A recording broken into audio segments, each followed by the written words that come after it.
Hey, Steve. Good morning. May I ask you to take your seats, please? We'll get started shortly.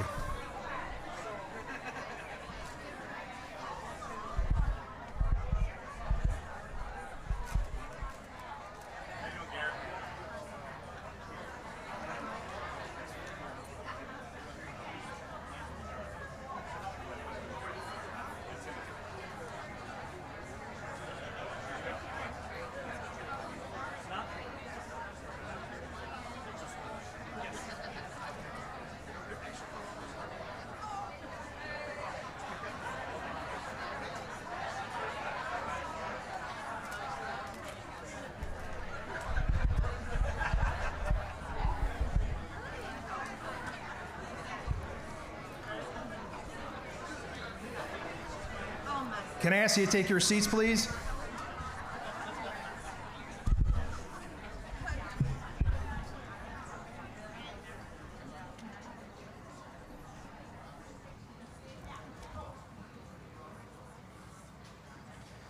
Good morning, and welcome to the celebration of life for Aaron T. Shepley. My name is Gary Meyerhofer, and I'm the city manager for Crystal Lake. Thank you for being here. And also thank you to the Kingpins drumline of the Crystal Lake Strikers for their introduction. Can we give them a hand, please?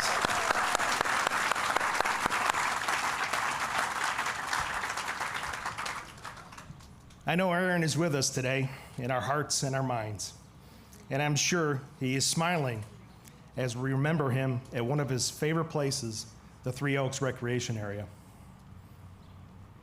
For over 17 years, I've had the honor and privilege to work with Aaron and witness his remarkable spirit as mayor. When you talk about Crystal Lake, it's difficult not to think about Aaron. Crystal Lake is where Aaron grew up, the community in which he chose to raise his family, and the community he served as mayor for 21 years. There's no doubt that Aaron was tremendously proud of his hometown.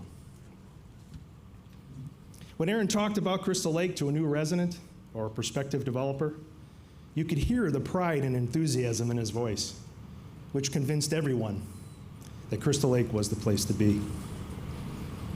He often shared stories about his childhood, and when he did so, they were vivid, fond memories that seemed to have just occurred yesterday. My favorite interview Aaron completed was the one he did with School District 47 for their 100th anniversary. In this video, you can quickly tell how much Aaron enjoyed growing up in Crystal Lake.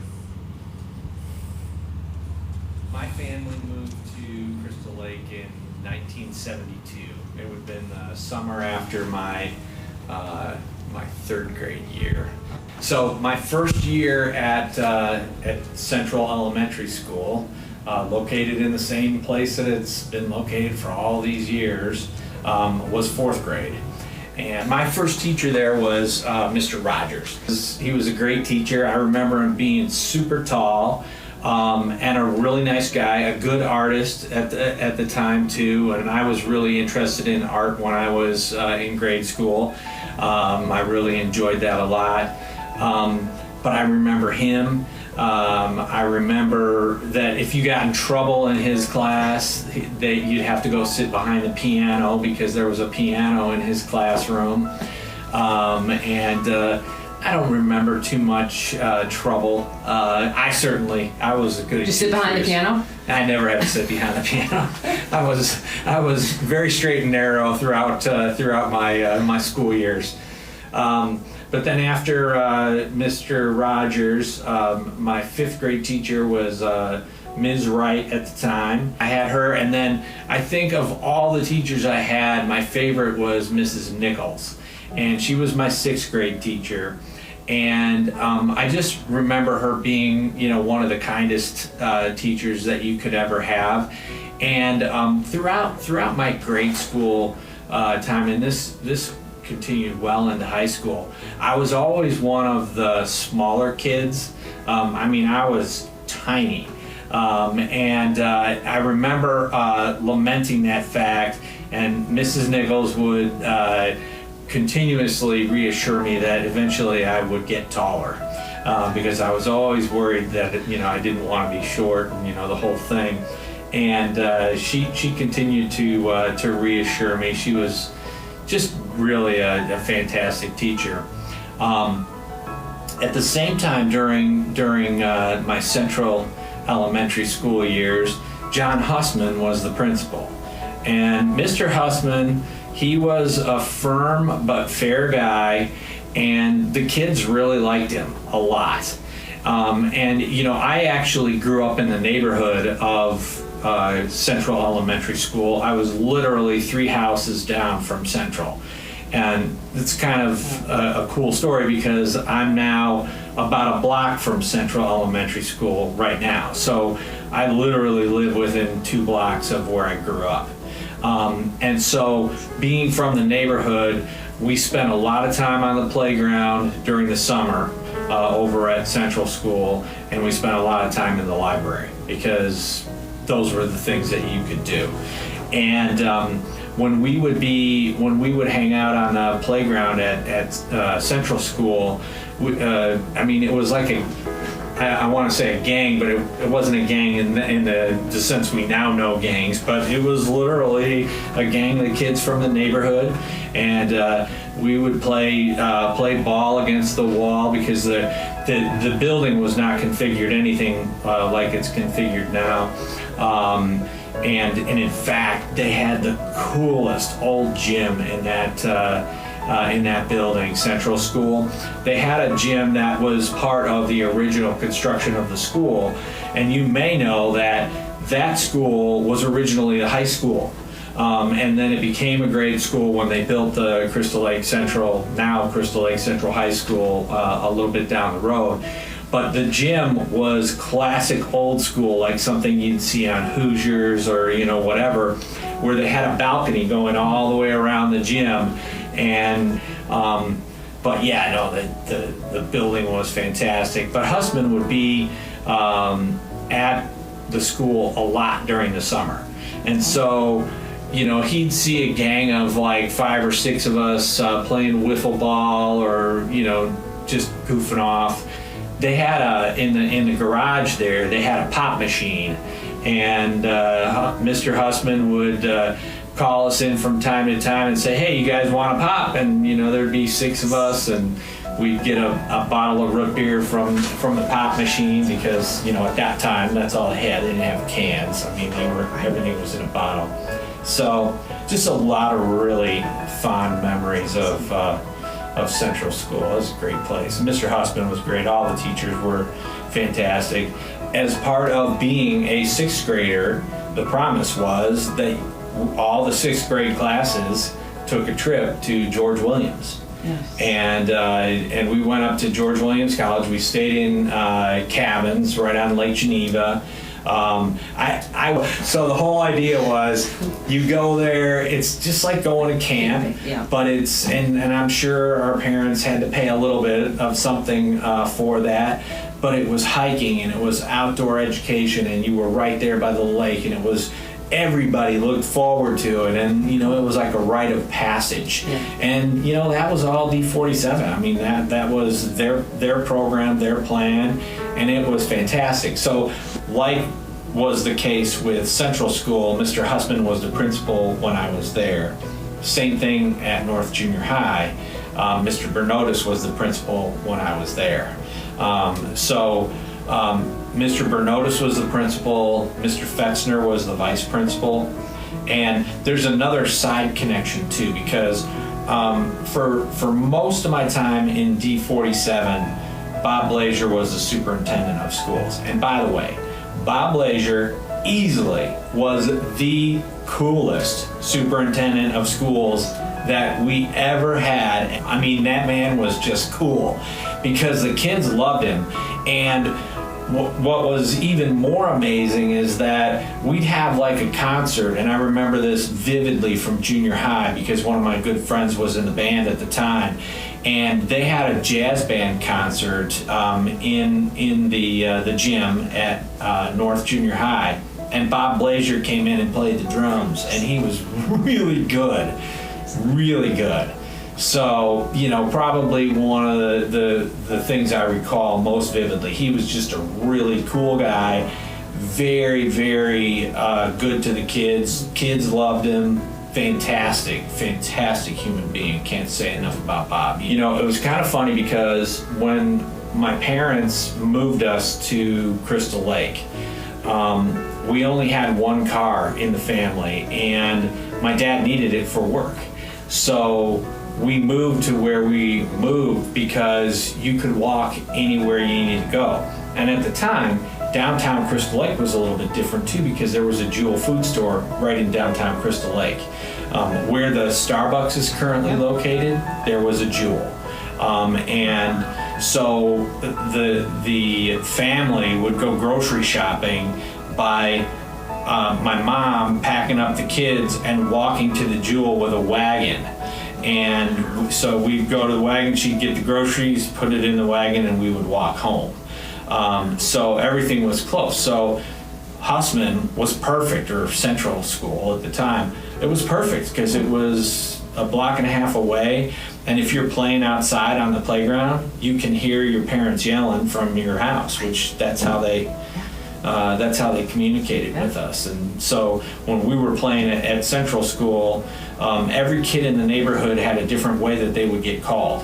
And there were always very strict instructions not to go inside people's houses because, one, they wanted us outside, and two, we wouldn't be able to hear them when they were calling for us. So at my house, we had a bell out in front, and it was very recognizable. You knew when it was you were being called. And you'd say, hey, did somebody hear a bell ringing? And then sure enough, you hear the bell ringing. Okay, I gotta go.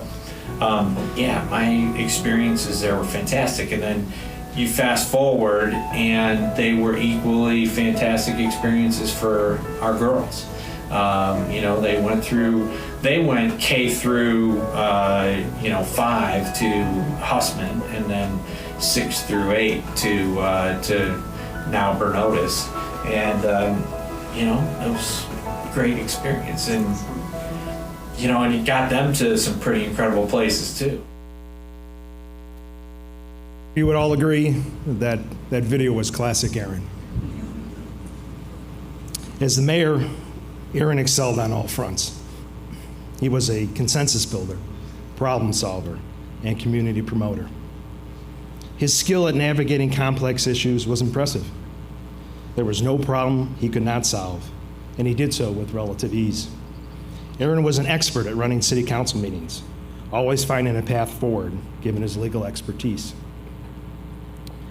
At the mayor's salary of $4,800 a year, I often joked with Aaron that he was the most cost-effective lawyer the city had. Still, he always reminded me that Reagan was the best lawyer in the Shepley family. Aaron was the type of person who did not suffer fools gladly, and you needed to be at the top of your game when engaging him.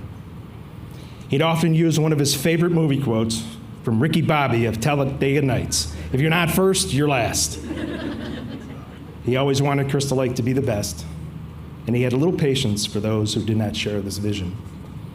Aaron was a formidable force who reminded his critics that he was elected to represent all the residents of Crystal Lake, not just a select few. On several occasions, I observed his strong persuasion skills and his ability to garner support for projects that benefited Crystal Lake. Aaron didn't shy away from making tough decisions just because it was unpopular. He was focused on his responsibilities as mayor and was committed to doing what was right for the entire community. He constantly reminded the public that he was only one of 7 on the city council and praised his fellow council members for their teamwork. Aaron was proud of all they accomplished together while always respecting their different ideas. Aaron was also a big advocate for city staff. He always made sure the residents knew that it was the work of the entire city team that makes Crystal Lake a great place to live. The public light is where Aaron shined the brightest. He was a gifted communicator and fulfilled the role of city statesman with the utmost class. Whether it was talking with the press or giving the State of the Community presentation, Aaron never missed an opportunity to Crystal Lake. His knowledge of our rich community history and his lifetime of experiences in Crystal Lake allowed him to connect with residents both young and old. He was simply the best at being mayor. Aaron accomplished so much in his personal and professional life. His incredible drive to be the best and live a complete life is what I will remember the most about him. I will miss him as mayor and as my friend. President Abraham Lincoln once said, "In the end, it's not the years in your life that count, it's the life in your years." Aaron Shepley lived by these words. And if I know Aaron, he's already had a conversation with President Lincoln on this subject. Thank you, and God bless.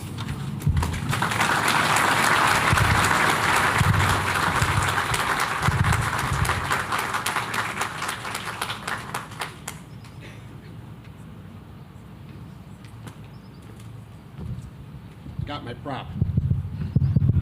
There's a story with this. And I'll start out with when I had a conversation, or actually Aaron had a conversation with me about politics, and he said, I called him one day and I was complaining about something on a city level, and this was maybe 20 years ago. And he got a little miffed at me and said, "You know what, Haig? Instead of whining about it, do something." So he said, "I want you to get on economic development." I said, "Aaron, I don't know anything about politics. I'm just a dumb flooring retailer." He said, "No, I want you to do this." So basically, when Aaron tells you to do something or asks you to do something, you do it. So for 12 years, I was on economic development and learned a lot and had a lot of conversations with Aaron. And I got a call one day. I was out doing my morning run, and on my phone's buzzing, and it's AT. I said, "What's up?" He says, "I've got a vacancy on city council. I'd like you to consider being a councilman." I said, "Aaron, I'm just a dumb flooring retailer. I don't know anything about that circus called politics." He says, "No, I think you'd really be good." So I talked to my wife, Holly. I said, "Should I do this?" "Do it." So my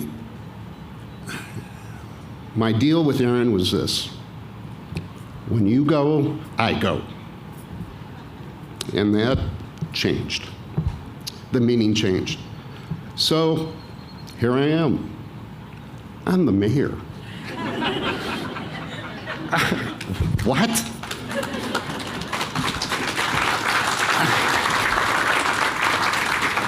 I kind of feel like, how many people saw the movie Animal House? At the very end, John Belushi is in a car. He's got like a pirate bandana on, and it says, "Senator John Blutowski." Never in my 70 years on this planet did I expect to be up here doing this. So the last story is this. A couple years ago, I wanted a camera. So I call up Aaron. I say, "Aaron, I know you're a photographer.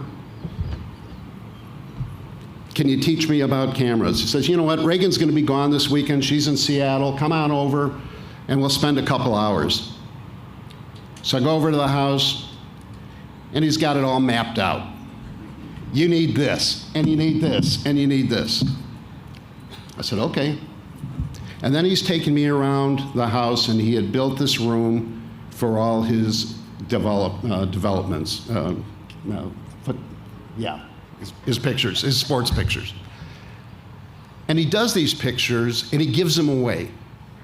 And to this day, I think, Reagan, you even told me That site's still up, and if you want some of those sports pictures, they're there for you to have. That's the kind of guy he is. So I get all my gear. I call him up. He says, we'll get together soon. You gotta go get a case. You gotta get this foam, this special foam, build the case, and so on. So I do all that, and I took a picture. And here's where I'm gonna lose it. I took a picture of it, and I was gonna text it to him the morning of May 4th, 2020. And then I got the call from Gary, and our lives changed. So, for you, AT,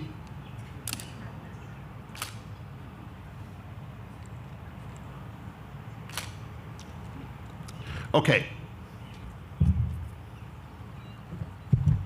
So this is a beautiful morning for a beautiful dedication to a beautiful man. For 21 years, Aaron T. Shepley dedicated himself as a public servant and mayor of our home, Crystal Lake. It's not a common feat, and nor is it an easy one. The best interest of our 40,000 residents was paramount for Aaron. He led with honesty, integrity, passion, practicality, common sense, and willing to compromise as necessary. I never met anyone who can compromise like AT. He was always willing to see the other side of an issue and be in that person's shoes.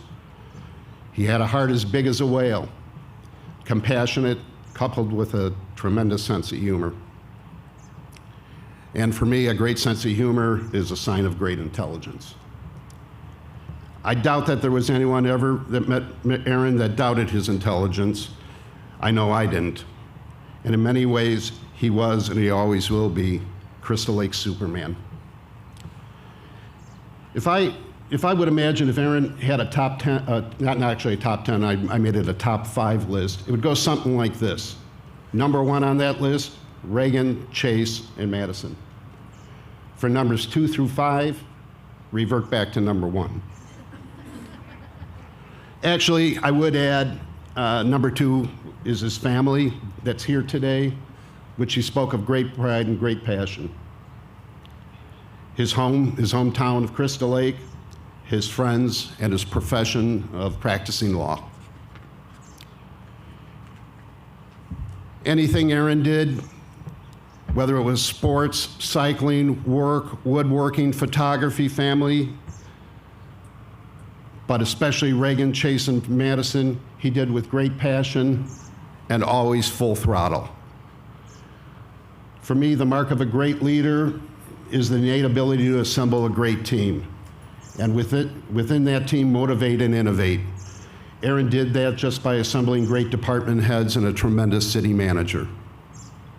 He also assembled a city council that doesn't always agree, but is always respectful of each other, without egos, without personal agendas, and with one thing in mind: what is best for the 40,000 residents of Crystal Lake. Aaron was adamant that we on the council and Aaron as mayor are public servants, serving the public. He told me on several occasions there is no greater honor and reward than giving back to your community. Aaron was one of my mentors. There are times I want to pick up the phone and ask him a question, as I did so many times. Sadly, that line's permanently disconnected.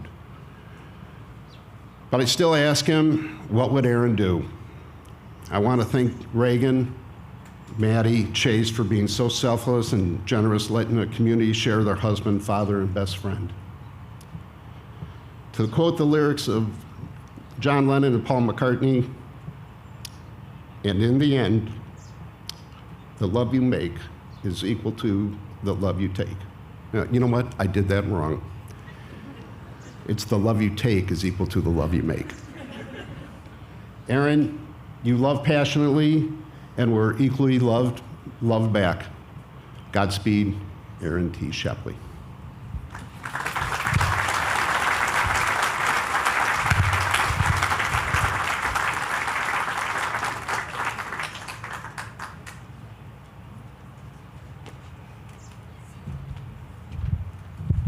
Well, if you look around the room and see 3 people with ties on, they're from Northwestern. I have my coat unbuttoned because I'm retiring. But I tell you, I'll get into a few remarks. I didn't know I had 3 minutes. I did neither. But I'll tell you, there's a number of people here. He'd expect me to cry. That I would tell you that there's people here that mean so much to myself, but mean a tremendous amount to Aaron. And that is our board members from Syntegra who came today, which is really such an honor. And like I said, people from Northwestern, staff from Northwestern, previous staff from Syntegra. It's just a real dedication to who Aaron is as a person and what he really represented. So a lot to learn. I did tell Franny Glosson I had an epiphany in the shower this morning, and I know Chuck Ruth could make a funny comment about that, but I will tell you that my speech kind of changed, and what I thought of was that Aaron and I had this relationship for 20 years, right? It was kind of interesting because I thought that relationship was centered around Syntegra. And we'd do anything. It was like having a girlfriend, you know? Not that I would know. But Aaron and I had this thing called Syntegra, and we looked after it, and we monitored it, and we made sure it nurtured and grew, and our entire environment was totally about Syntegra. And so what we did all the time was based on what was best for Syntegra. And then Aaron and I moved into another world, which was at post-merger, and I thought, well, that friendship we had was great, but it was based on this thing called Syntegra. And as we moved into Northwestern, I noticed that Aaron was still this person that I talked to almost every day. And if you were to watch the video and listen to it, there was a couple things that weren't said that Aaron didn't say, but he usually started some phrases with some pretty great words that couldn't be used in this audience. But they were hallmark Aaron all the time. And I'll tell you, we went in front of the CON board one day, and I'll tell you another phrase that he said that I thought I can say in this room. In the CON board, we'd only been there like 35 times, and we'd been fighting for this thing called Huntley Hospital. And I looked at Aaron as we were about ready to go into this next pitch, and it seemed like against all odds. And I said to Aaron, you know, you're the most amazing person I've ever met. You're the mayor of Crystal Lake, and you're fighting for the biggest thing that will ever happen to the city of Huntley. And he said, it's a village.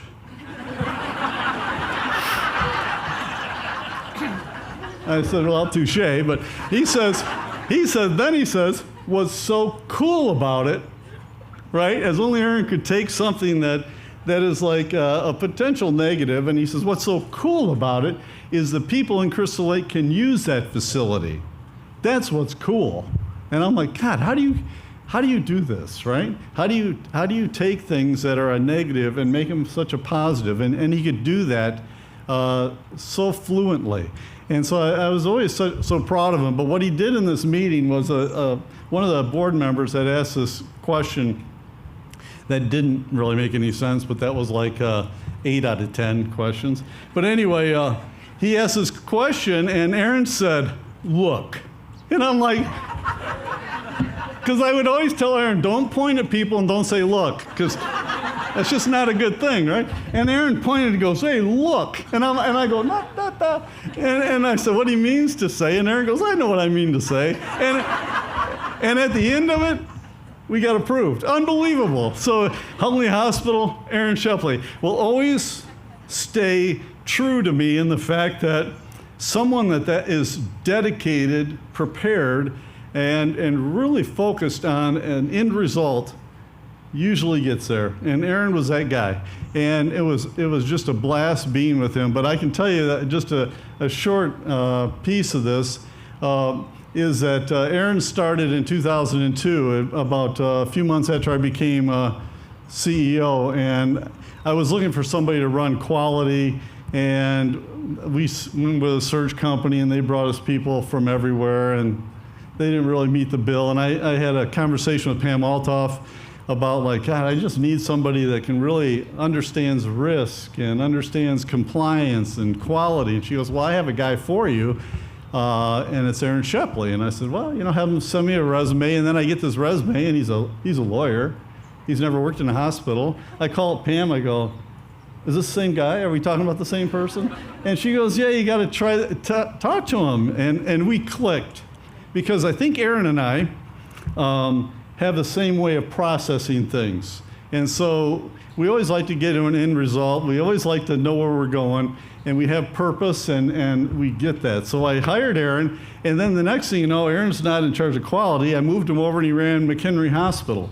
And he ran that for a number of years. And when he was dealing with the medical staff or some of the staff, I would just kind of put my head down and go, my theory with Aaron was, don't ask unless you really want to know. Right? So what do you think we're doing wrong, Mr. Shepley? And I just go, oh God, here it rolls, because. And he would be pretty articulate about what they were doing wrong. But great, Aaron. So he went from quality to running a hospital as the president of that hospital to taking over this thing called, we had governance, but general counsel. But then we morphed it into a offshore insurance company, which Aaron caught on to immediately. He was just like a rock star at it. And he would handle that offshore insurance, and we took all these different ventures out to get insurance from Lloyd's of London and the Cayman Islands, and I tell you what, he was just magnificent. We ended up, over about a 10-year period, I think we saved about $50 million for the health system. And I say we because, I was the CEO, you can take credit for stuff. But that was Aaron. But Aaron also brought us in this town, he brought us Open Heart. So Open Heart was a CON that was likely not to be approved. Aaron led the charge. He was at the hospital at the time, and we got Open Heart. He led a charge with me and a number of people on leadership grade in McHenry County. Another process that moved forward, and there's a number of people in this room that helped lead that charge, and we're also part of the program. So he's been instrumental in really crafting what this community is going to be like for years to come. Not for next year, for years to come. What you see within the hospitals now of Northwestern Medicine, and we're fortunate today to have Tom McAfee here from Northwestern, who runs the region of Lake Forest and the Northwest region here. So Tom is leading that charge, but it's with the help and the guidance that Aaron provided years ago that will give us healthcare in this community for years to come. And so we're real fortunate to have him in our hearts, and also what we see throughout our life. He's see, I circle back. I always come to a closure. I start crying and I kind of end crying, but he will truly be missed by me. I still have 3 voicemails I'll never let go of, and one of them he was kind of bitching me out, so I keep that one. The other one I was bitching him out, so I'll keep that. And the other one we were having a great time. So Aaron and I were on a kind of a love fest of our own. We had Syntegra in the middle, and we just loved each other dearly. So truly be missed. I'll turn it over to Franny Gloss.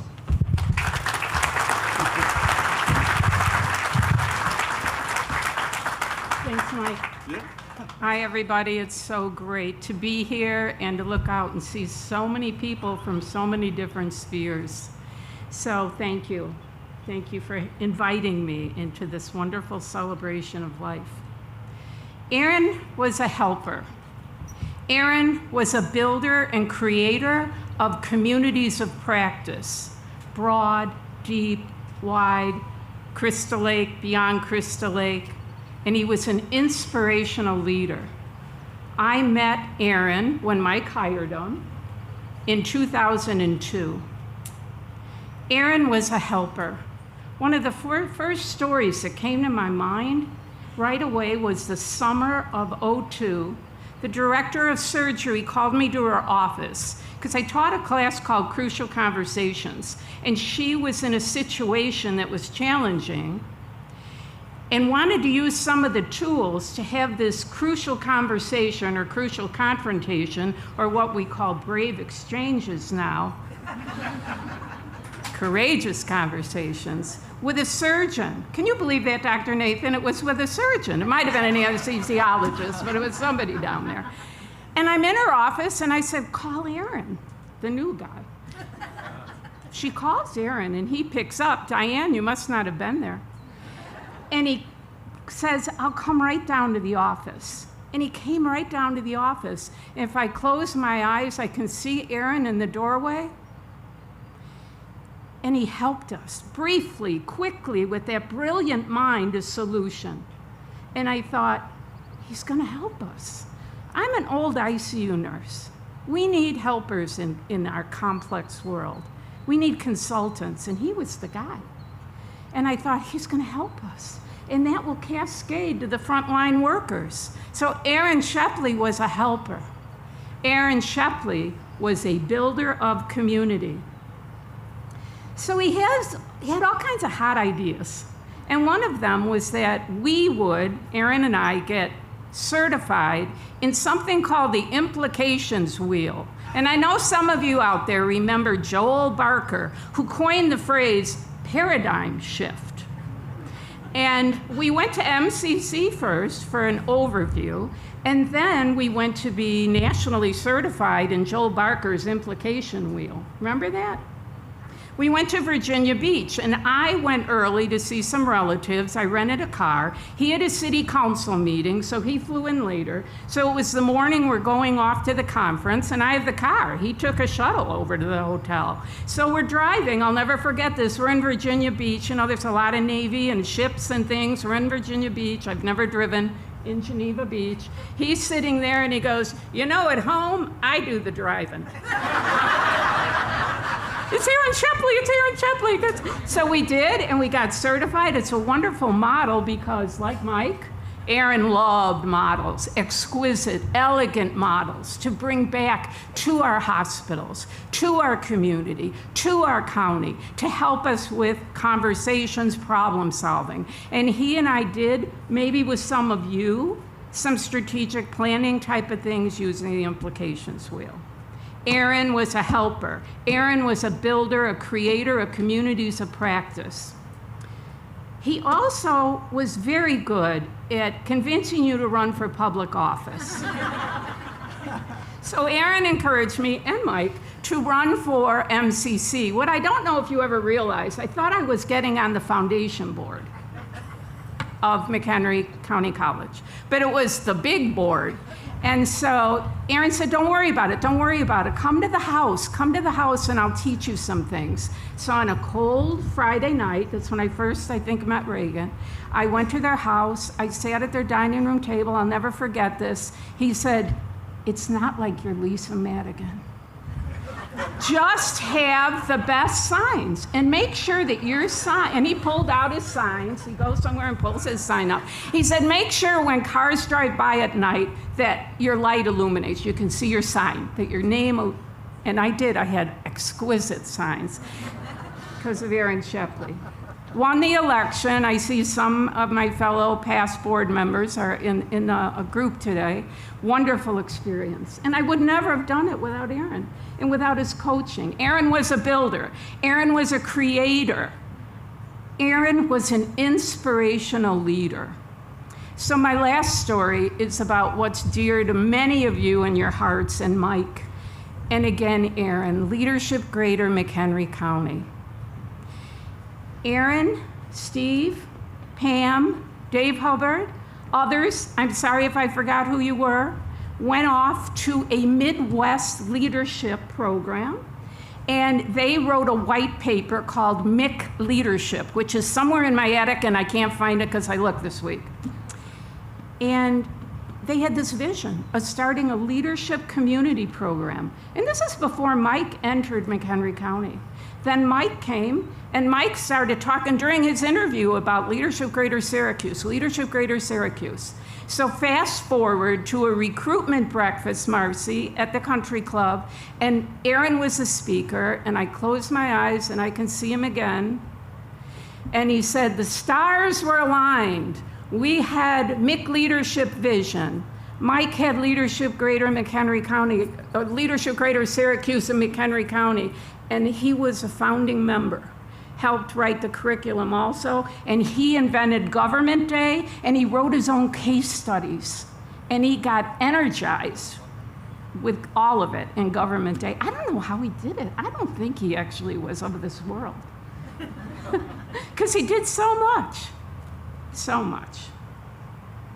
Our hearts are heavy. There's a void in the community. We miss him. In the hallways of the hospital, throughout the county, we miss him. But there is an echo.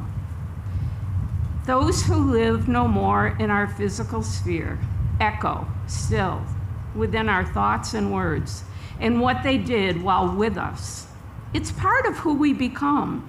So I'd like to leave you with a call to action. Be helpers. Be builders and creators of communities of practice, whether that's a better team or a better neighborhood group. And be inspirational leaders. Thank you.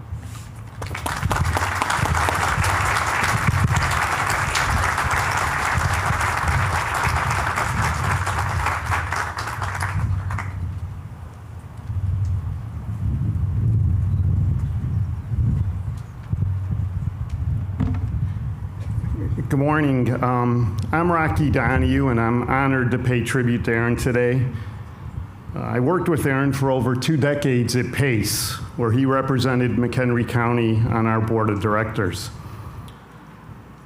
Others have already told you or will be telling you about his love for the people of Crystal Lake, his extremely long tenure as mayor, his dedication to public service, biking, woodworking, photography, drumming, and of course his wonderful family. I personally was fortunate to get a glimpse of all sides of Aaron over the 21 years we worked together. He brought invaluable leadership and passionate representation of his constituents to the PACE board. Our agency and our region are better for it.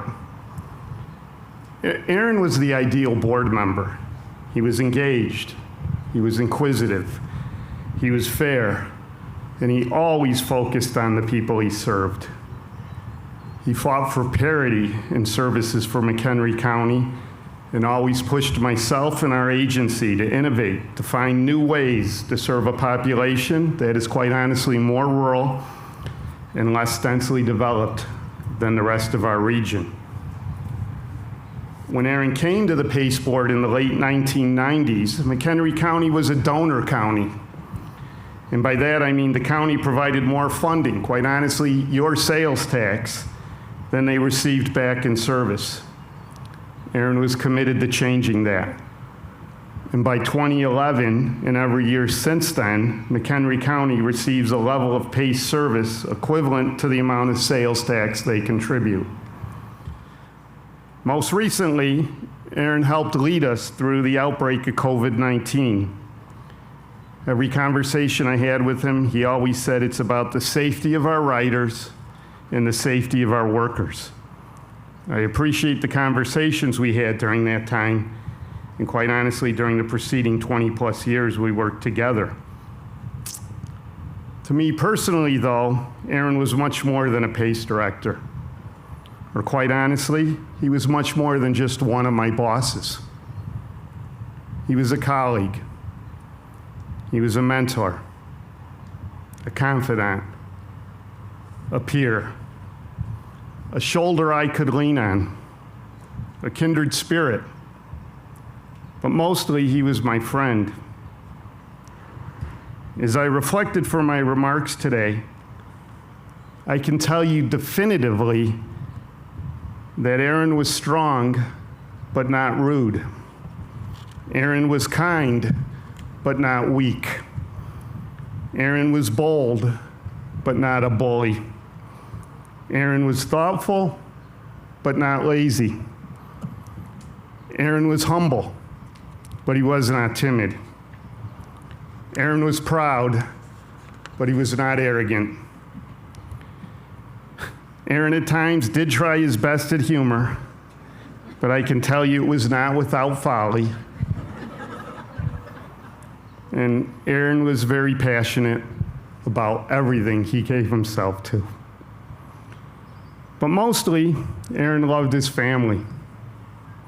There was no doubt of his love for his wife, Reagan, and I can tell you what always put a spring in his step and a gleam in his eye were the two incredible, amazing daughters he brought into this world, Madison and Chase.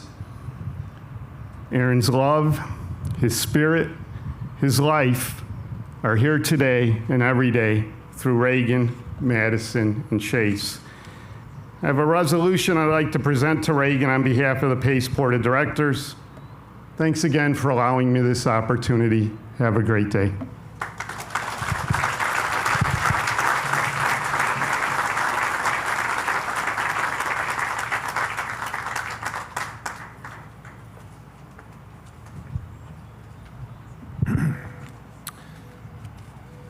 I'm Mike Tryon. I got to do a lot of things with Aaron Shepley, and let me just start by saying what a beautiful, perfect, fitting day to celebrate Aaron's life today. And how lucky are we to have had Aaron as our mayor, our friend, our colleague. Aaron was one of those rare individuals that when you worked with him, he had a positive impact, not just on the people doing the job at task, but on people that he would come in contact with. You see, if it wasn't for my friendship with Aaron, I wouldn't be the person I am today or had the opportunity and the political successes I had, and even some of the personal successes. I would not have had one of the most meaningful friendships in my life if I had not met Aaron Shepley. In many ways, Aaron was a role model. Our political paths were parallel. He started on the city council at the same time that I started on the county board. We had lots of political conversations over those years, and some good and some we argued about, but we were humorous in our debates on politics. But it wasn't our friendship that was born out of politics, it was our similarities that made us the best of friends. You see, he was a friend I could count on. He was the friend who would give me guidance when I needed guidance. He was the friend who would give me guidance when I thought I didn't need guidance, and he was actually especially good at that part. He chided me over our disagreements, and it wouldn't be unusual for me to get a phone call a couple of weeks after we'd had some kind of political debate, and him saying, "Hey dude, did you see the news last night? Did you see what they were saying on the news? See, I told you that was going to happen." And he would remind me of those things, and I would do that to him. But our similarities weren't just about politics, they were also found in our personal pursuits. Golf. Aaron loved to golf, and early in politics there had to be 5 or 6 golf outings a year we would golf out, and Aaron was always 2 strokes better than me. No matter how bad I played, he was 2 strokes better. No matter how good, I could never beat Aaron at golf. Music. He enjoyed music. And actually, if you would look at his playlist and my playlist, you would see a lot of the same songs on those playlists. He played drums, I played guitar, and I'm pretty convinced had Mr. Rogers had a drum set instead of a piano, I'm thinking Aaron would have figured out how to be just bad enough to play those drums when he was in 4th grade, right?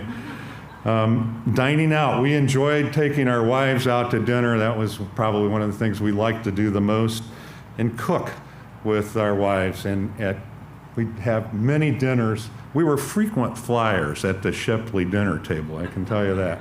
And that's what Aaron loved the most. He was his best at home. He was so proud of his daughters and who they become as young adults, and we had lots of conversations about that. But we had one similarity that we found to be the most humorous. And that was that people often would get us confused.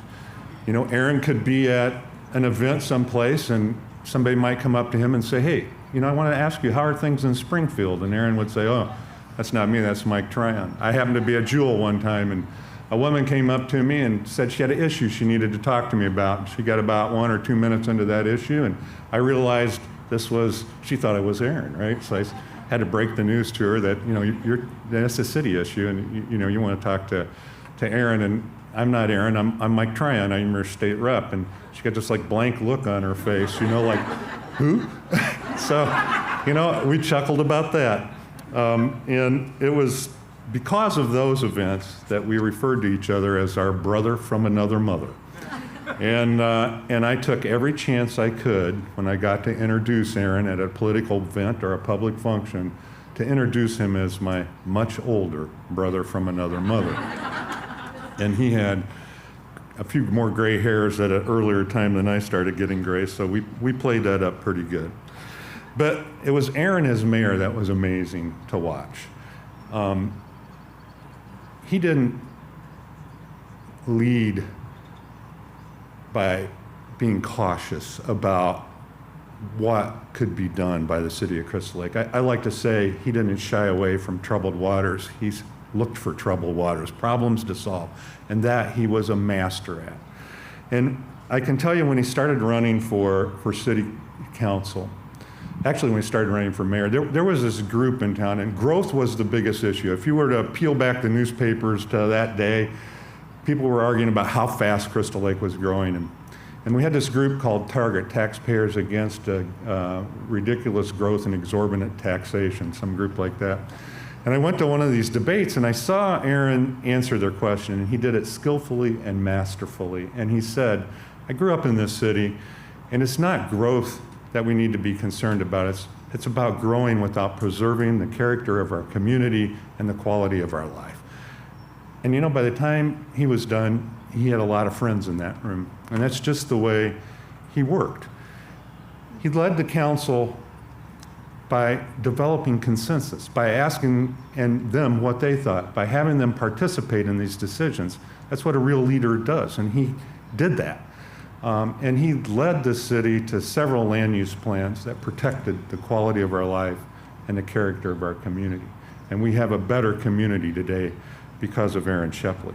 But he also knew it wasn't he or the council that was going to implement the policies that had been decided. It was going to be the staff, and he was proud of the staff at Crystal Lake. Gary, he had such respect for you. He had such respect for the department heads, Michelle, and our chiefs of police and our fire chiefs. He was proud of them, and he often would talk about the things that were happening at the city.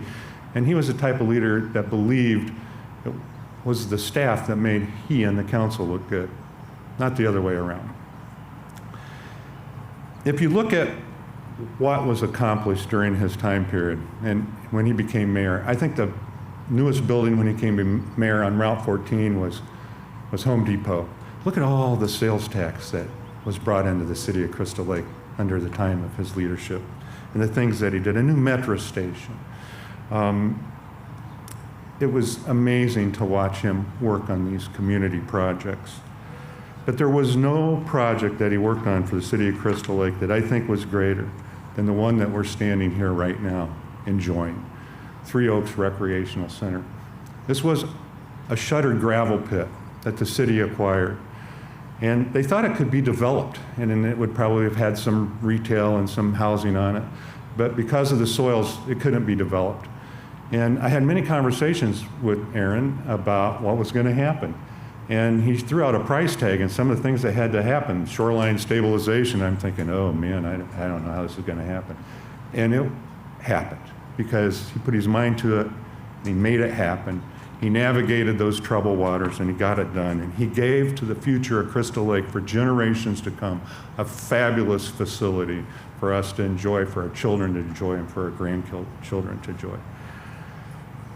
He simply just was one of the best city leaders I ever knew, got to work with. You know, when I became state rep, I got the opportunity to work with him in a different capacity. I got to work on some of those CON applications And he was very passionate about it. And I don't think there was a day that he didn't call Pam Altoff or myself, either debating the CON, do we need the CON, saying we need the CON. I mean, he was amazing at how he navigated that complex situation. That's just a rare quality that you find in today's harsh world of politics. I came across a writing, and I don't know who wrote it, when it was written. It just said anonymous, and it made me think of Aaron, and I'd like to share it with you. It's simply titled, A Life That Matters. Someday it will come to an end. There will be no more sunrises or sunsets. Your wealth and your fame will be irrelevant. It will not matter what you owned or what you were owed. Your grudges, your resentments, frustrations, jealousies will disappear. The wins and losses that once seemed important will fade away. So too will your hopes, ambitions, plans, to-do list will fade away. It won't matter whether you were beautiful or brilliant, male or female. Even your skin color will not matter. So what will matter? How will the value of your days be measured? What will matter is not what you bought, but what you built. What will matter is not what you got, but what you gave. What will matter is not your successes, but your significance. What will matter is not what you learned, but what you taught.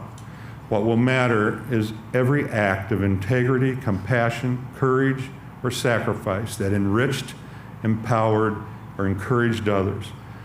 What will matter is not your competence, but your character.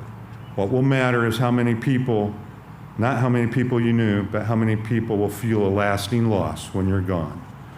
What will matter is not your memories, but the memories that live in those who loved you. Living a life that matters doesn't happen by accident. It's not a matter of circumstance. It's not a matter of choice. And I can't think of a writing or words that could better summarize Aaron Shepley. He was a man of competence, of good character.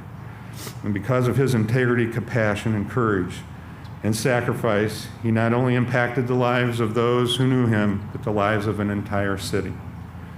You see, legacy matters. Aaron's legacy was spectacular. He built a better community. He gave tirelessly to his community. He enriched, encouraged, and empowered others. He gave those who loved him the best memories.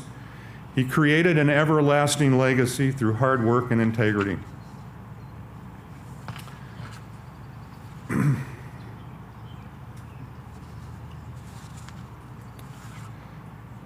He accomplished, I believe, more in one lifetime than most people could accomplish in 5. I believe there is one word that could summarize Aaron's legacy. That's significant. Aaron, you were my brother from another mother.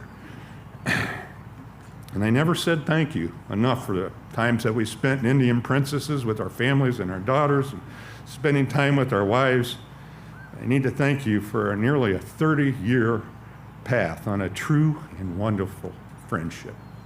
You are missed, Aaron, by everybody who knew you. We love you. Thank you.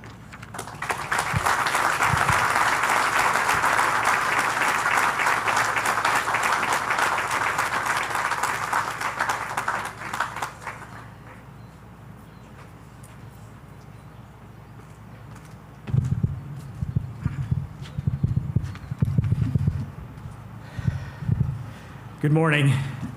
What a beautiful day to pay tribute to Aaron Shepley. For those of you who don't know me, my name is Brett Hopkins, and I stand here with my friend Tom Kunman. Both of us are founders of the Crystal Lake Strikers, along with Aaron Shepley.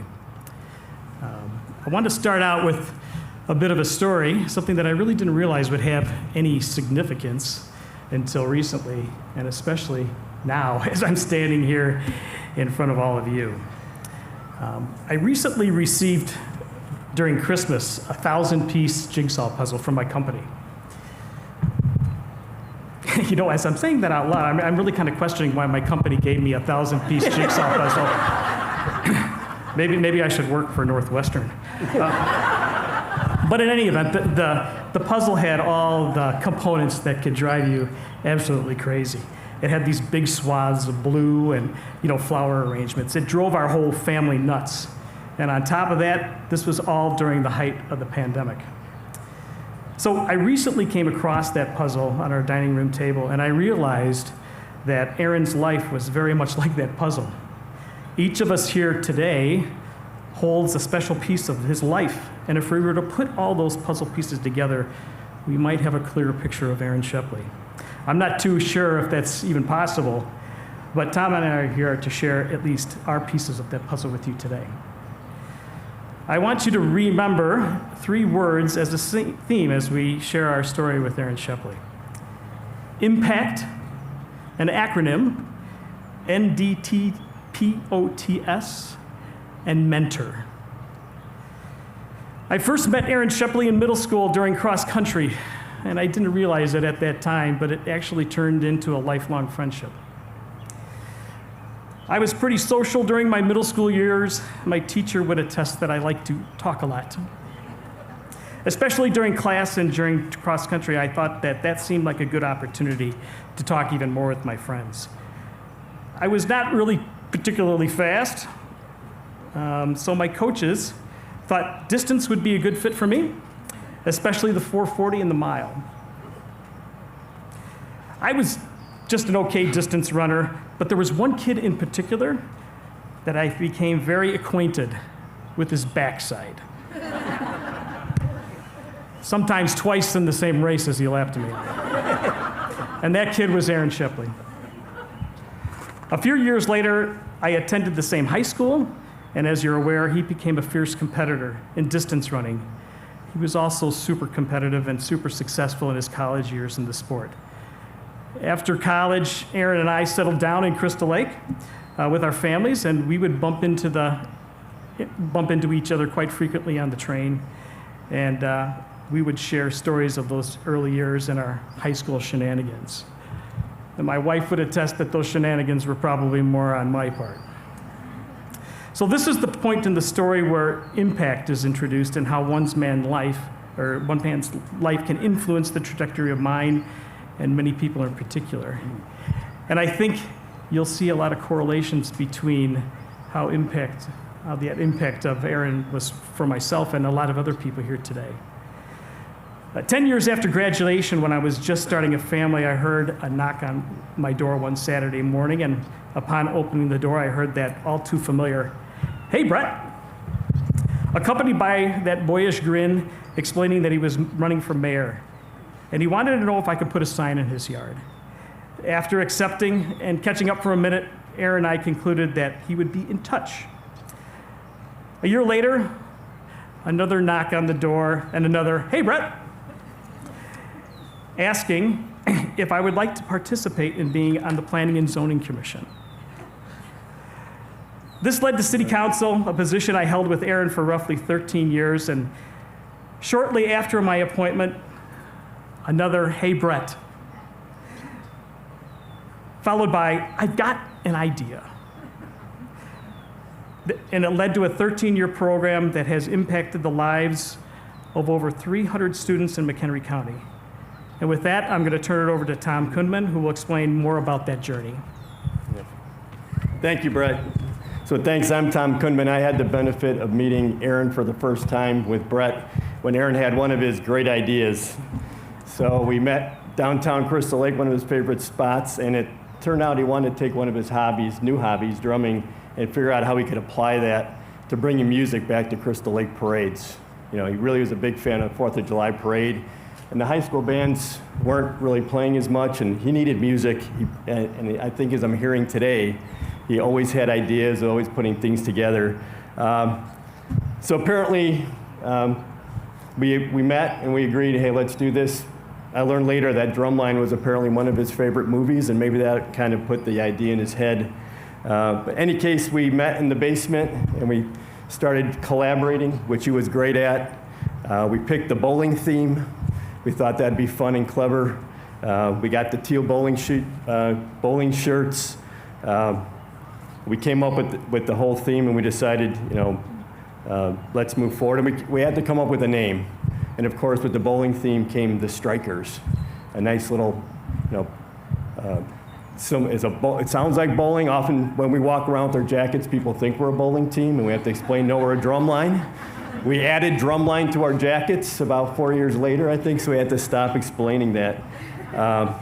But it wasn't shortly after Strikers we really agreed collectively it needed to be the Crystal Lake Strikers, right? And that just, you don't say Strikers without Crystal Lake.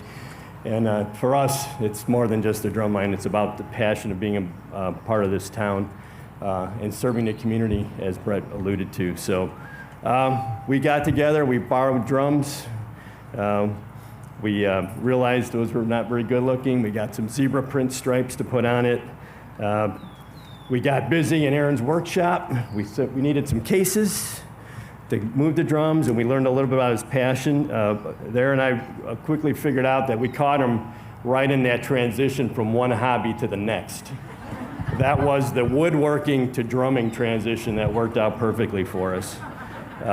So we got together several practices. Luckily, Brett and I had been associated with Prairie Ridge High School, and they were kind enough to let us use the facilities. In fact, our first drums came from there. We, sure enough, the first 4th of July parade of 2008 came along, and we were really well prepared, probably overly prepared because of all of us and Aaron's tenacity. We added a sound system, and we played cadences through the parade, and it started, and I think we were all just amazed at how well it went. And that was just the start. Of course, for Aaron, that was just the beginning, because then the part of Aaron really kicked in where we needed more gear, right? And he was gonna figure it out. So he goes, we're getting new drums, we're gonna get a trailer, don't worry about it. And Brett were a little bit skeptical, but he was taking the lead, and sure enough, through sponsorship and connections, it was that Thanksgiving where we not only had a new set of drums, we had a brand new trailer with sponsorships on the side, and he managed to get us into the Chicago Thanksgiving Day Parade that very first year. So we go from a coffee shop discussion to April to we're on national TV 6 months later. So with that comes the acronym. It's kind of long, NDTPOTS, but it's something we coined. It was never doubt the power of the Shep. No matter how absurd an idea was, we learned that like the more crazy it was, the less you should doubt him. And our mission was just to strap on and jump on board and see what happens. And oftentimes we'll just sit together and hum it. Never doubt the power of the Shep. Seriously. So his next big idea was a couple years later, where he came to all of us and he said, I guess he'd seen Stomp, the Broadway show, and he said, let's do that. I think he tied it actually to helping the Rouse Center as part of a combined Strikers Help the Rouse Center. Let's get an act, community-driven act. And he goes, we're going to put this show together, and it's going to be great. It's going to be great. We'll play, we'll have acts, we'll get community groups to play, and we'll put together a couple-hour show. And yeah, when is this, Aaron? And it was like, in 4 weeks. And we all looked at each other. And then we just remembered, never doubt the power of the Shep. So he rallied the troops, we all got together, and that first show was a crazy success. We sold it out. And ever since then, we've done it now for 11 years, 10 years, and every show has been a sellout. It's probably one of the biggest highlights at the Rouse Show every year. It's a rallying cry for our organization. So I think that was kind of the tipping point for us. After that, we never doubted anything Aaron suggested. So since then, now we've grown not only to the Strikers adult line, and we're well represented here. I hope you stick around and listen to us play. We have multiple student groups that support the community. A total of 150 students in our programs right now of all ages. In fact, the girls on the drum played for us today, which is a middle school girls drum line. Beyond that, we've got the Kingpins that were recently awarded the Illinois Park and Recreation Association's Outstanding Program for Special Events. So within the last 10 years, following up with Brett, we have over 300 students have been through our program. Many of those students are now with us today, building the legacy that Aaron helped us build. which we're super proud of. We do plan going forward to put that acronym, Never Doubt the Power of the Ship, on our uniforms going forward and honor him. So on a personal note, and I've sensed this theme today, Aaron often referred to the three of us as the founding brothers. Maybe this is going to be tough. Just to remind us of the bond that we created in this special endeavor. So ultimately, we did lose his attention to following Chase and her rowing, and that turned into his photography career, I believe, if I followed the steps right. But nevertheless, we knew he was always part of the organization and was always there when we needed him. So thank you.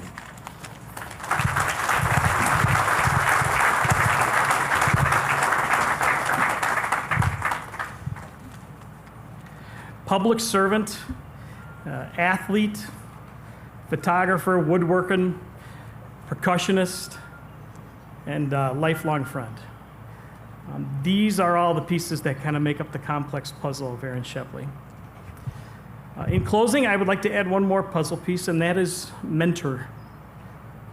To quote another famous public servant, being a strong man includes being decent. There's nothing weak about kindness and compassion, and there's nothing weak about looking out for others or the little guy. There's nothing weak about being honorable.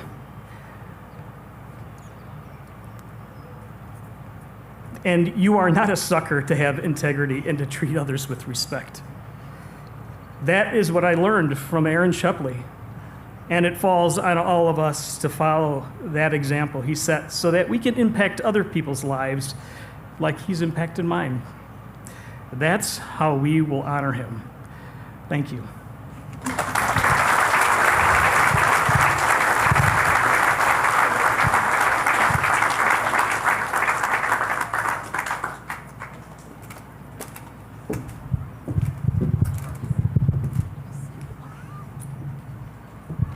Good morning.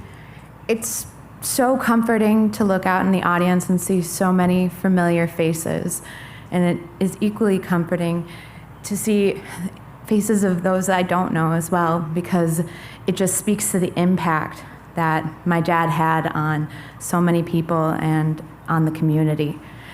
For those of you who I haven't met personally, my name is Madison Shepley, and Aaron Shepley is my father. Much more than a father, or I guess encapsulated in the title dad, is coach, friend, teammate. He was my strongest advocate. He is my ultimate cheerleader and was there as a pillar of support in everything that I did. When preparing my remarks and what I want to say to everyone today, for those of you who know me, I'm coming up short on words, which is unusual. In fact, I have often been accused of using too many words. So I find myself in a unique situation.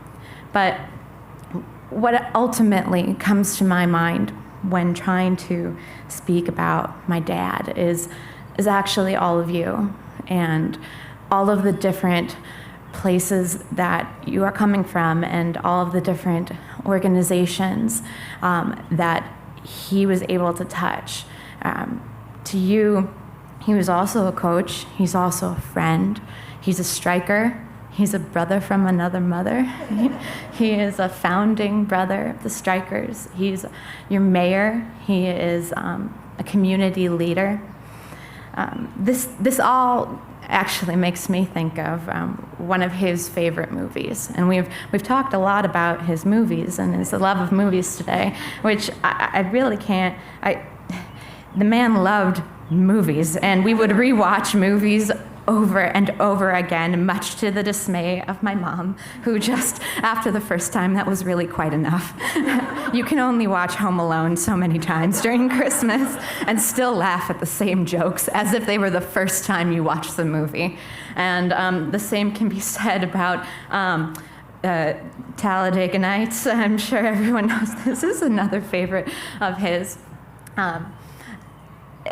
I mentioned coach and a teammate, and you know, my dad was a big lover of sports and athletics, and it doesn't matter. Actually, it didn't matter the sport. It didn't even matter if he was playing the sport. He was just such a strong lover of sports. He started off his career with as a runner, which then became a cyclist and a lover of rowing. In fact, he was also, when I say my biggest cheerleader, he was at every single cheerleading competition in high school, and he loved it.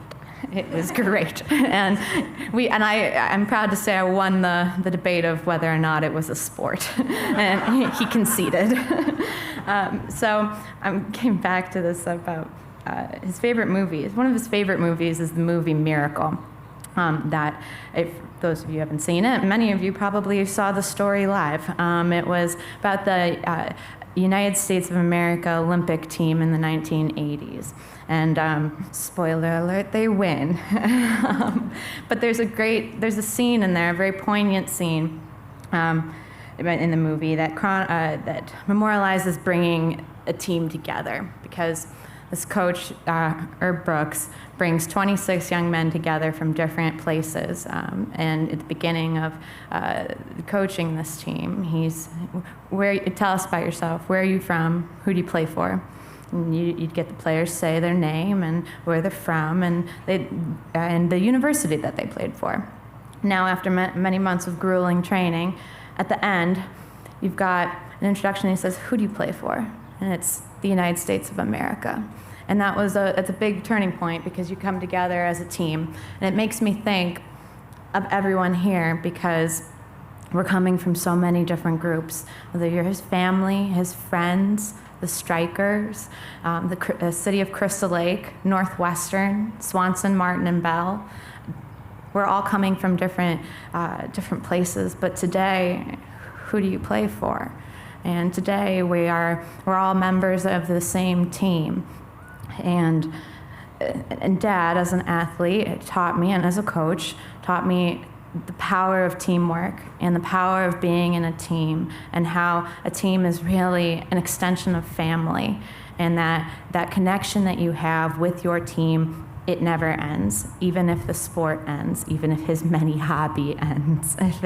It doesn't stop here. And so today we've been brought together, sadly, because of one man and one man's impact. And today we play for Aaron Shepley, but the impact that he's had on all of our teams and our lives, it doesn't end here. And so I would encourage everyone to just continue letting the power of this man and his impact continue on throughout everybody's respective teams and in your life.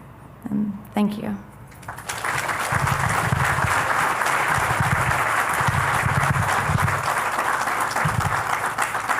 Hello, everyone. Thank you so much for being here today. It means a lot to our family, as I know my dad meant a lot to you guys, so you guys will have to forgive me. Unlike Maddie and my dad, I am here with a script, so not believing in the power of Shep, but I will do my best. My dad was a great public speaker. Clearly, he passed it on to Madison, maybe someday. I want to start with a little bit of a story.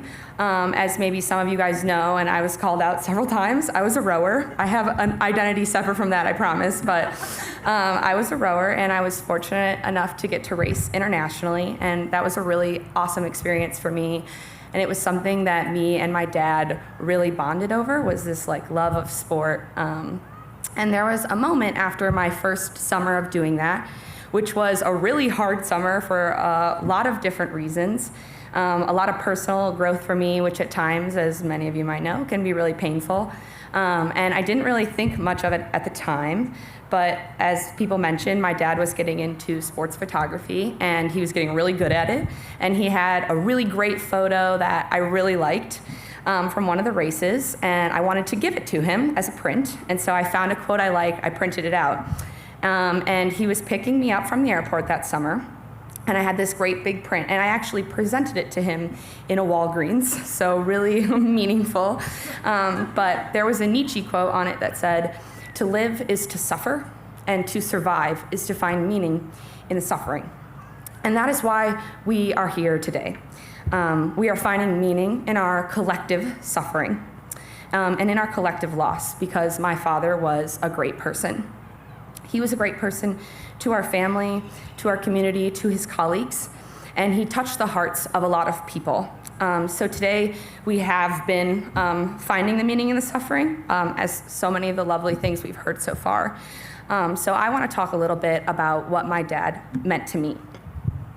The only way I can really explain my relationship with him is to ask you to imagine the hardest test you ever took, or the most important job interview you ever had, or a big presentation, or any big moment like that, when you really felt that pressure. And imagine that every time you had to go and you had to put it out all on the line, you had someone whispering in your ear telling you, you can do it. Someone who believed in you more than you did, probably more than anyone should, but they were in your corner from the minute that you stepped up to that challenge till the minute it was done. Your biggest cheerleader, your biggest supporter, and your number one fan. That is what my dad was to me, and that is what I'm missing here today. I think what we have been trying to do is remind ourselves to believe in ourselves as much as he did without him here. My dad believed in me unquestioningly. It didn't matter what, it didn't matter when, he thought I could do anything, even when I didn't agree. And it led to fights, and sometimes we would get into fights where I'd say, Dad, you just don't get it, you don't understand. But he did understand, and he just knew, and that at the end of the day was all you really needed from him. I want to try to keep this as happy as possible. It's the funny thing about grief. You simultaneously want everyone to know just how much you're missing and how much you lost. But at the same time, you just want one day to feel normal. Every day, we miss how funny my dad was. He was so funny. Things felt less serious when he was around. He had these eyes that would bug out of his head, and he could raise his eyebrows to the moon. My dad was quicker than anyone to laugh right in your face if he thought you said something ridiculous. And he'd say, you gotta be out of your ever-loving mind. And sometimes that was a curse word, sometimes not. For the professional person that a lot of people know him as, and the shining community leader he was, my dad had the sense of humor of maybe a 14-year-old boy. My dad and I would watch the dumbest movies together, and we watched Talladega Nights so many times that there would be moments not even watching the movie, or hadn't even watched it recently, but we would be together and something would happen, and we would look at each other and at the same time realize that we were both gonna say the same line of the movie to each other. And we always thought that was really funny, but mostly just to us. I haven't watched that movie again without him. The other thing about my dad is that he was the most dependable person, dependable and loyal, and you knew you could always count on him. We had a rule in our family that you couldn't call Dad more than twice, unless it was an emergency, because on the third time he would pick up no matter what. I may have accidentally broke that rule a few times in college after really exciting practices. I bet Mike easily could confirm that he stepped out of a few meetings to answer my call. Sorry about that, Mike. And when I went to school on the West Coast, I would fly home for Thanksgiving and Christmas, and I would be heading down to baggage claim at O'Hare, and he would always be standing there in some sort of sports gear, maybe Team USA, maybe Stanford, maybe Wisconsin, and he'd be standing there, hands in his pockets, and I'd say, hey, Dad, and he'd say, how's it going, kid? And then we would drive home. And it was always like that, because when my dad said he was gonna do something, or said he was gonna be there, he'd be there. He was our safety net, he really was. And he was there to catch all of us when we fell. And he was there to cheer us on, even when we didn't think we could do it, but he knew we could. And that's who my dad was. He was funny, and he was passionate. And my father and I would get into bitter fights, but later on in the last few years, I realized it was because we were so similar. We could blow up at each other, and 3 minutes later, we'd be ready to move on and hang out. That's just how me and my dad were. We were reflections of each other. And I have missed that every day for the last year. And I will miss it for the rest of my life because my dad was my best friend.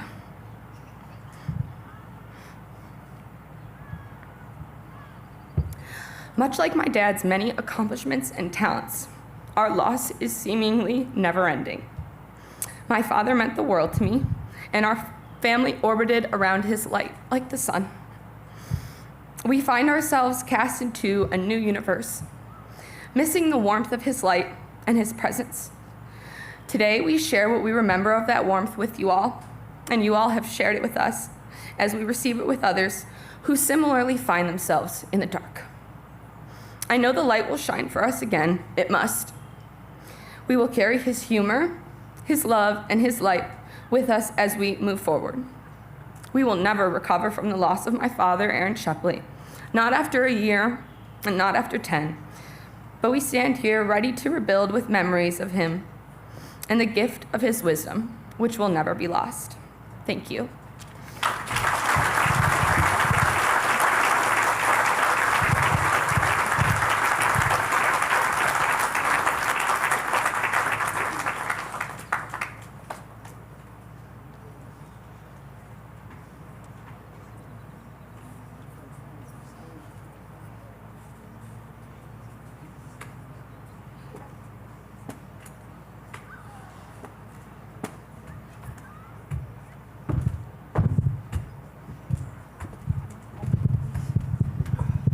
Now that I'm up here,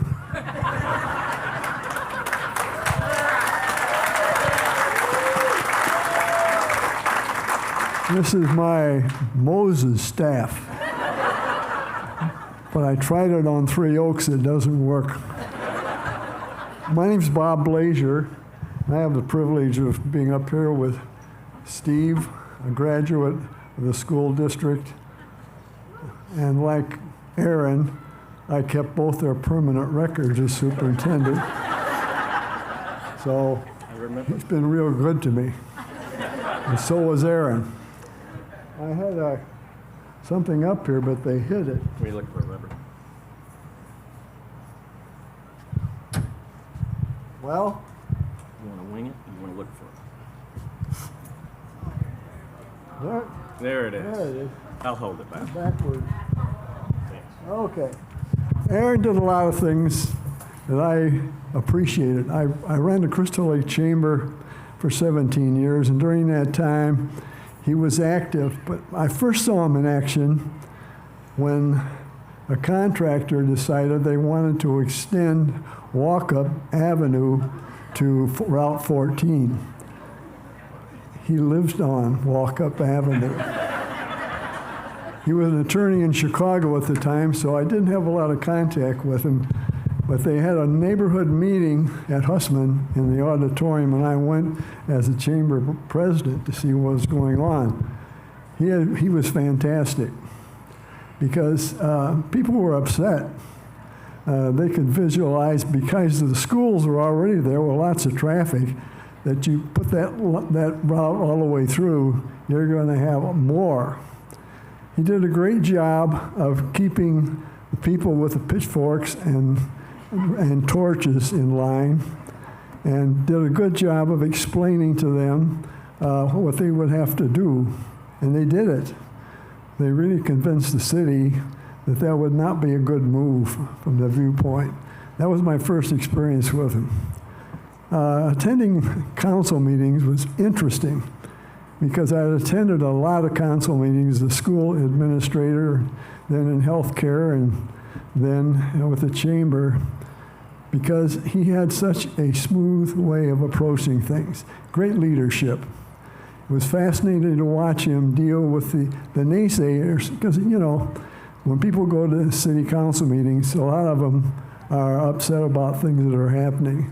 It's kind of like when I was a school superintendent, and I would get a phone call, and I'd say, "Hi, this is Bob Blazier," and the guy on the other end would say, "I'm a taxpayer."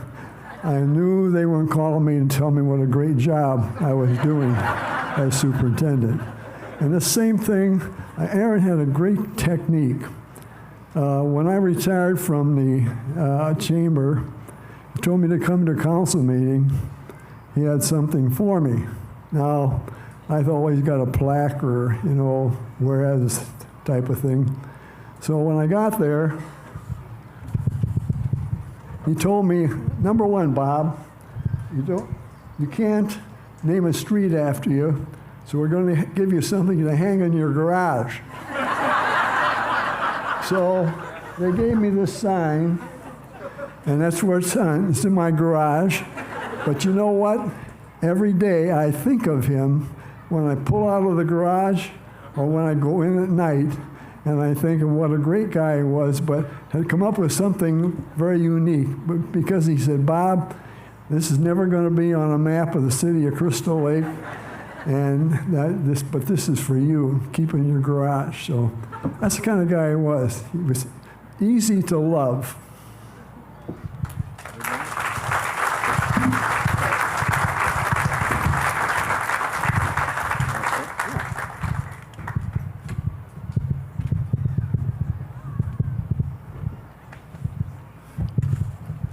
Look who I get to follow, right? This is actually harder than I thought for me. A lot harder. So, and I've got hopefully some little bit of comic relief that I'm going to share with all of you here that'll keep me maybe not from crying. This is a picture of Aaron Shepley as a freshman. It's from our yearbook. I couldn't blow it up. And Shep and I, by the way, would meet for lunch at least every month for probably 20 years or so. And we shared everything from, hey, Steve, what do you think about me running for mayor? To, hey, Steve, what do you think about joining this Integra? To, I got this crazy idea for a drum line, right? And then, of course, my favorite was always, he's talking about, hey, Steve, we got to really figure out who the next mayor is going to be. And I kept laughing. I said, you're never going to quit. Are you kidding me, Shep? You love it. Oh, no, Steve, we got to really figure out what's going on, because he felt that passionate about Crystal Lake after he was going to be done. But my favorite story is actually Shep telling me this story about him as a freshman. And he always tells me, Steve, I'm sure you were there. As freshman, so I was a senior. And there's a place in the high school called Varsity Hall. Now, Varsity Hall is out the west side, back door by the parking lot. You go in there, take a right. That was Varsity Hall. Now, that's really more fondly referred to as Jock Hall. All the jocks were in there and so forth. And one of the unwritten rules at the high school was freshmen couldn't walk through that hall to get to their classes. You just didn't do it. You made them go all the way around, right? This is 1978, okay?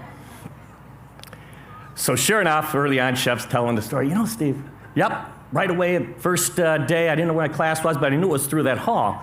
So he comes walking through there, and either one of the wrestlers or football players, I can't remember who it was, they said, hey, freshman. You could tell Shep was a freshman.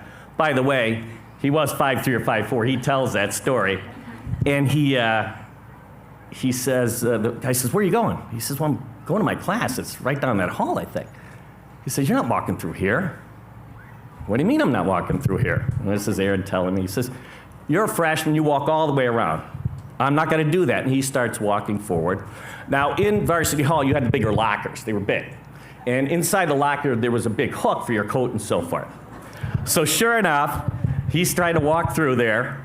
And what happens? One of the wrestlers just picks him up at 5'3" and hooks him onto the locker. Now, he didn't get let go until one of the maintenance guys or somebody came along, because nobody would do that. But the beautiful thing, he says, you know, Steve, guess what I did? What, Shep? Yeah, I know you were hanging up there. Were you there? I said, I don't remember, Shep. I was there. You know what I did? I came back the next day. He came back the next day. So I think that was a foreshadow of him saying, hey, I'm very determined.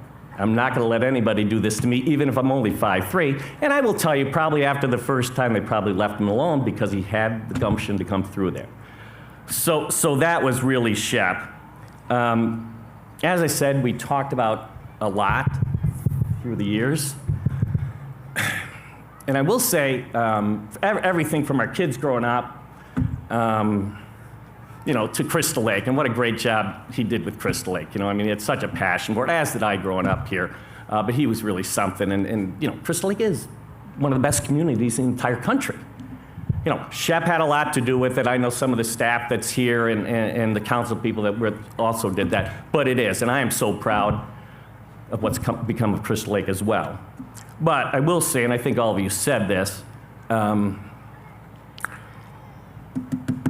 probably last 3 years of our lunches, truthfully, we used to spend 89% time on Crystal Lake, business community, blah, blah, blah.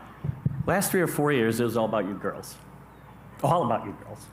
So I think of all his great accomplishments of Crystal Lake, and honestly, I'm most proud of his relationship with his family and how much he did with them.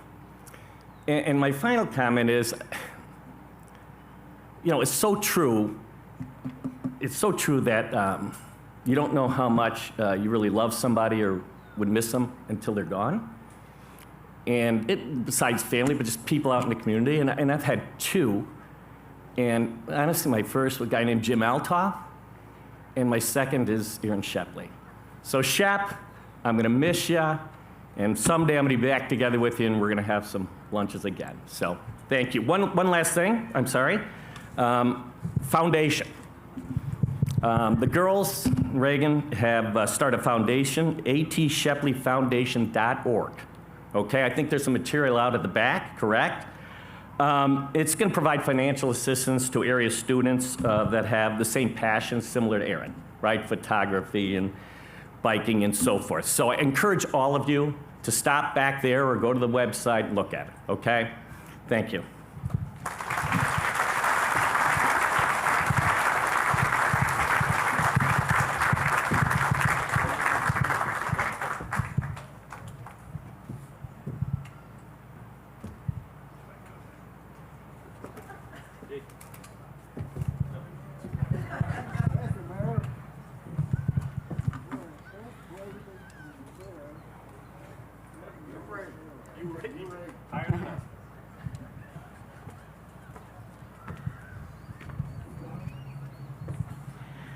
I'll make this brief. I'm not the public speaker that the rest of my family is, but I would really just like to take this opportunity to thank all of you in attendance here and the Crystal Lake community at large. Your immediate outpouring of letters, flowers, food sustained us. Your ongoing support of my family and warm remembrances of Aaron are wonderful examples of what a great place Crystal Lake is to live. I would also like to specifically thank the City of Crystal Lake, Home State Bank, and the Crystal Lake Strikers. This lovely celebration would not have been possible without their tireless work. The city, Mayor Heleblian, members of the City Council, the City Administration, Gary, Eric, Melanie, they've worked hand in hand with me to ensure this event was seamless. Their love and respect for him, their loss, is palpable. Home State Bank, Steve Slack, and his entire banking team have been more than generous with their time and guidance, not only for me and my family, but also for the foundation. Northwest Medicine. He loved going to work. Mike, Diane, his executive assistant forever, Diane McLaren, and all of the other Northwestern team that Aaron considered not to just be colleagues, but to be friends. He was so proud and excited to work at Northwestern. Hearing your stories and appreciation for his intelligence, enthusiasm, and humor, I'm heartened to know that he succeeded in his mission in becoming an integral Northwestern team member. The Crystal Lake Strikers, Brett, Dale, Tom, and all the rest, your steadfast belief in the magic of Shep will cement Aaron's "if you can dream it, you can do it" legacy. Swanson, Martin, and Bell family, you were there at the beginning of Aaron and me. You trekked out to McHenry County for our wedding, and you have been there ever since. We together trained him, but we learned from him, and we are better from it. Zukowski, Rogers, Flood, and McCardle, my law firm family, you've shown me nothing but grace, an act of faith and respect that I can never repay and will never forget. My family, my friends, the Jacobsons, the Central High School, Hussman, downtown-centric neighborhood where Aaron raised and came home to raise our family, have surrounded us with a protective love that is unique to our hood. And last, most important to me, Pam Altoff, my dearest friend, a part of my family, often the tie-breaking arbitrator on a panel of 3. This tribute and celebration could not have happened in this fashion without her. She is my first call, something funny, something enraging, something so tragic that it takes your breath and you can't say why you called. You know her as senator. We know her as home base. If I may, I would like to leave you with some final thoughts. If you desire to honor Erin's legacy, run for local office. Engage in the community service. Be passionate and intentional in every endeavor that you pursue. In my family, we called it maniacal. Ride your bike. Build something with someone or for someone.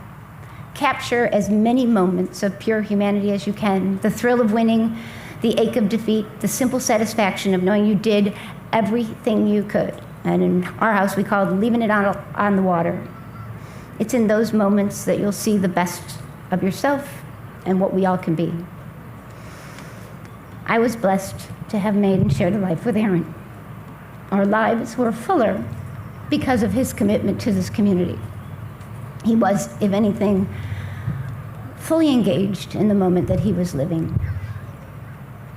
I found among his papers this note on the back of a meeting agenda. He thought there were too many meetings. The key to listening in our busy environment is to crank on the brakes and live in the moment rather than living in the moment ahead, already thinking about what you're doing next. Although he was a great strategist, Erin knew that value expressed itself in the here and now. You might not get tomorrow. So the best way to honor Erin, mayor, colleague, son, brother, father, my husband, is to get up, get out, and live. Thank you all for coming.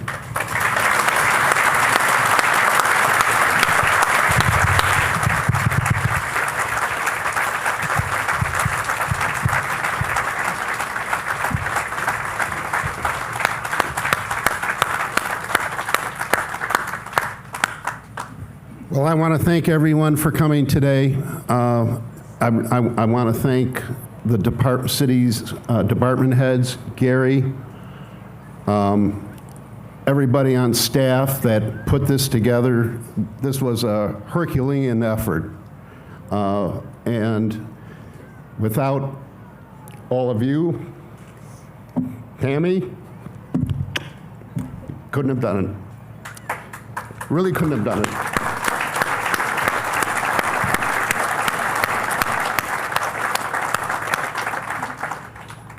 So, tributes. How do we tribute a man?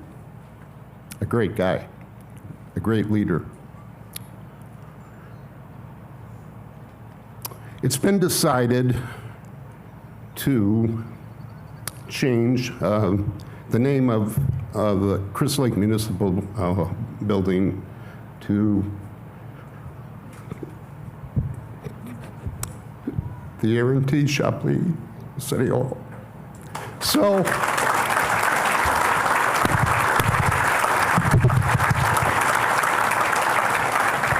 I hope this is just the beginning of things that we can do to remember this great leader, this great mayor, this great human being, great father, great friend, great husband, and it is part of my mission as mayor to look upon other ways to pay tribute to Aaron.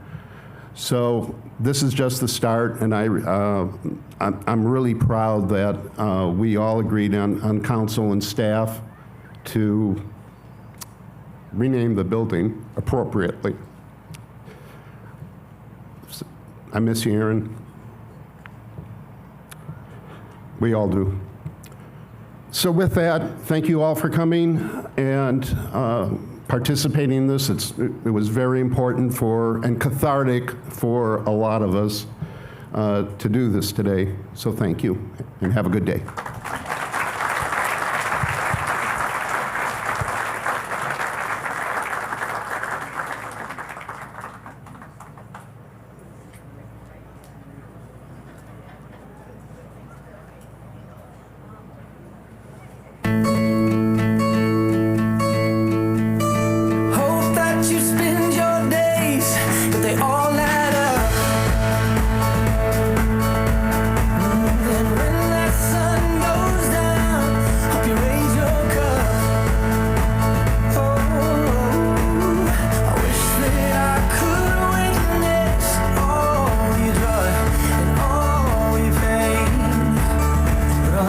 till my moment comes, I'll say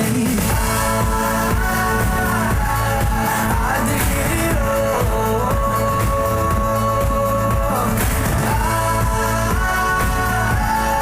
I did it all. I'm on every second this world could give. I saw so many places, the things that I did.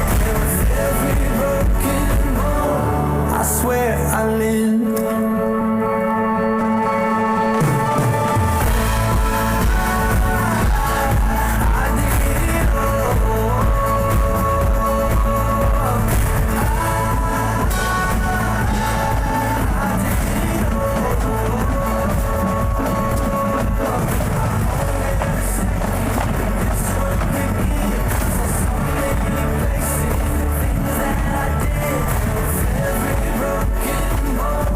I swear I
she's the one, the only one.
winning. Fill my cup, put some nigga in it. Take a sip, sign the check. Julio, get the straight. Break it down. Girls hit you, hallelujah. Uptown Funk don't give it to you. 'Cause Uptown Funk don't give it to you. 'Cause Uptown Funk don't give it to you. Saturday night we in the spot. Don't believe me, just watch. Don't believe me, just watch. Don't believe me, just watch. Hey, hey,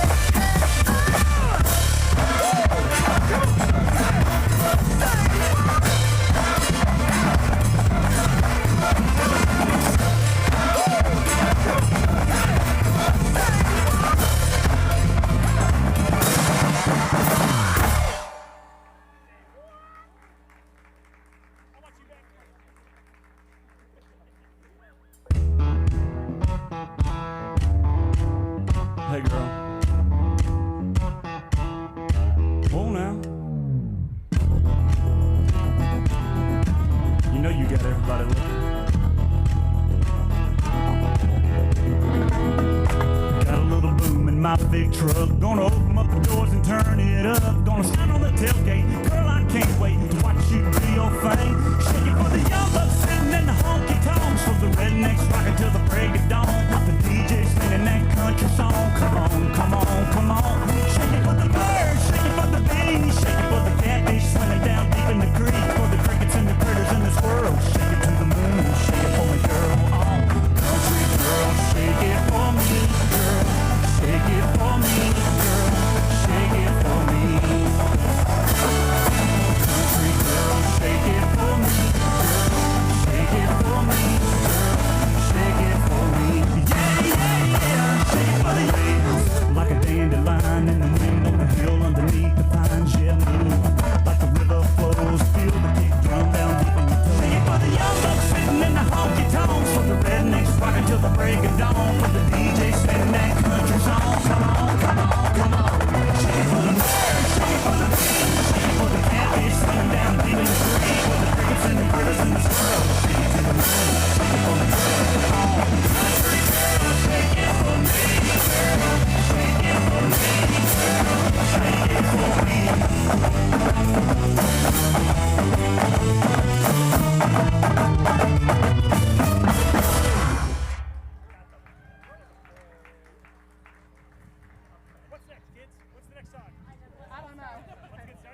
let's get it started in here.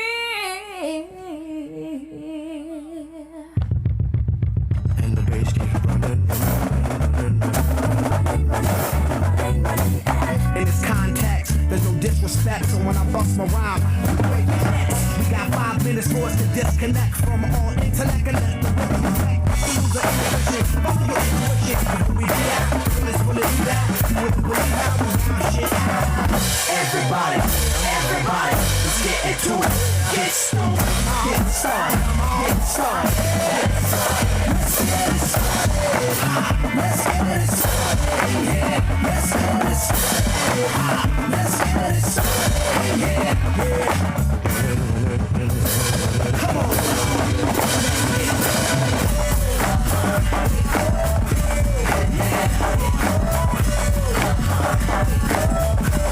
Yeah.